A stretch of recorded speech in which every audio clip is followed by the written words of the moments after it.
राखी का मूल्य। कर्मवती, मेवाड़ में ऐसा रंगीन राखी का त्योहार कभी नहीं आया होगा। भाइयों, क्षत्रानियों की राखी सस्ती नहीं होती। जिन्हें प्राण देने का शौक हो, वे ही ये राखियां स्वीकार करें। एक क्षत्रिय माँ। मेवाड़ के क्षत्रियों को यह बात दोबारा नहीं समझानी होगी।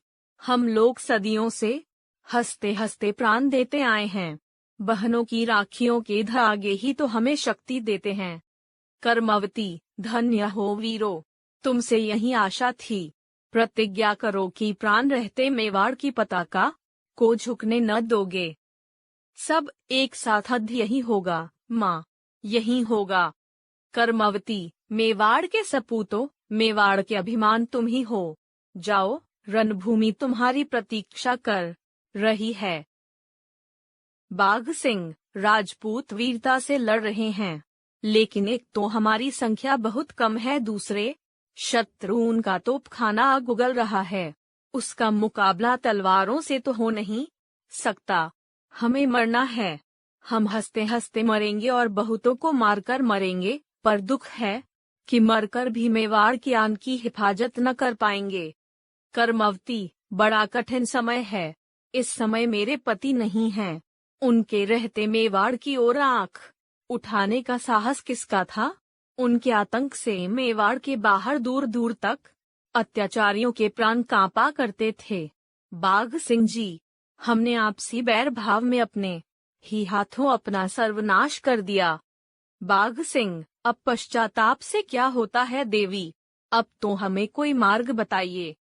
कर्मवती, मुझे एक उपाय सूझा है। बाघ सिंह, क्या? कर्मवती, मैं हुमायूं को राखी भेजूंगी। जवाहर बाई, हुमायूं को एक मुसलमान को भाई बनाओगी? कर्मवती, चौंकती क्यों हो जवाहर बाई? मुसलमान भी इंसान होते हैं, उनकी भी तो बहनें होती हैं। सोचो, क्या वे मनुष्य नहीं हैं? क्या उनके पास हृदय नहीं है? वे ईश्वर को खुदा कहते हैं, मंदिर में न जाकर मस्जिद में जाते हैं, क्या इसलिए वे हमारे भाई नहीं हो सकते? बाघ सिंह, किंतु क्या हुमायूं पुराने बैर भुला सकेगा? कर्मवती, हमारी राखी सारे घाव भर देगी। हमारी राखी वह वरदान है जो सारे बैर भावों को जलाकर भस्म कर देता है। राखी पाने के बाद क्या कोई हमसे बैर रख सकता है?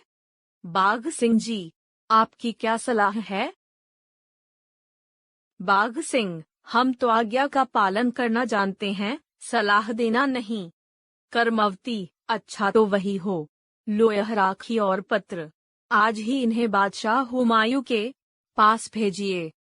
कर्मवती बाघ सिंह को राखी और पत्र देती हैं। हुमायूं की फौज का डेरा। अपने खास तंबू में हुमायूं और उसके सेनापति हिंदू बेग और तातार खां बैठे हैं। एक पहरेदार का प्रवेश। पहरेदार, जहां पनाह। हुमायूं, क्या है? पहरेदार, मेवाड़ का एक दूत आया है। हुमायूं, मेवाड़ से? अच्छा, उसे यहीं भेज दो। पहरेदार का प्रस्थान। हुमायूं, मेवाड़ का दूत।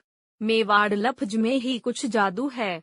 मेवाड़ पर आजकल बहादुर शाह ने चढ़ाई कर रखी है ना। दूत प्रवेश करता है। हुमायूं, आओ मेवाड़ के बहादुर।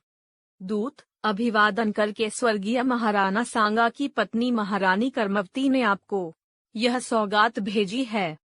हुमायूं, हाथ जोड़कर हिंदू बेग, तुम तो जानते हो कि मैं मेवाड़ की बहुत इज्जत करता हूँ, जो एक बहादुर आदमी को करनी चाहिए।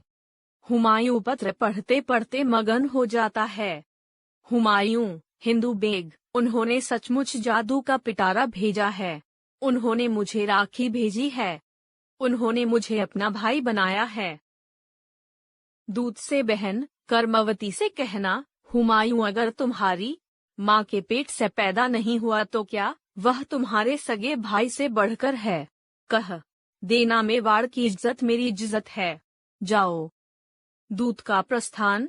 तातार खां, आपके अब्बाजान के जानी दुश्मन की पत्नी। हुमायूं, अफसोस कि तुम इस राखी की कीमत नहीं जानते। छोटे छोटे दो धागे भी जानी दुश्मन को मोहब्बत की जंजीरों में जकड़ देते हैं। यह मेरी खुशकिस्मती है कि मेवाड़ की हिफाजत करने के लिए उन्होंने मेरी मदद चाही है। तातार खां, तो क्या जहां पनाह ने उनकी प्रार्थना मंजूर कर ली है? हुमायूं, यह प्रार्थना नहीं, हुक्मरान किया जाने के बाद भी क्या सोचे विचार किया जा सकता है? यह तो आग में कूद पड़ने का न्योता है। मैं दुनिया को बता देना चाहता हूँ कि हिंदुओं के रस्मों रिवाज मुसलमानों के लिए भी उतने ही प्यारे हैं, उतने ही पाक हैं। तातार खां, एक मुसलमान के ऊपर एक हिंदू। हुमायूं, कौन हिंदू और कौन मुसलमान? तातार खां, मैं जो कुछ भी कर रहा हूँ खुदा की हिदायत के मुताबिक ही कर रहा हूँ। तातार खां, हिंदुओं को मुसलमानों के खिलाफ मदद दे रहे हैं, क्या यही खुदा की हिदायत है? हुमायूं, तुम भूलते हो, हम सब एक ही खुदा की औलाद हैं। फिर मजहब दोनों के बीच में दीवार कैसे बन सकता है? एक सच्चे मुसलमान का काम सच्चाई का साथ देना है, फिर चाहे उसे दूसरे मुसलमान के खिलाफ क्यों न लड़ना पड़े। आज ही मेवाड़ की तरफ कूच करना होगा। हुमायूं राखी हाथ में बांधता है। सबका प्रस्थान।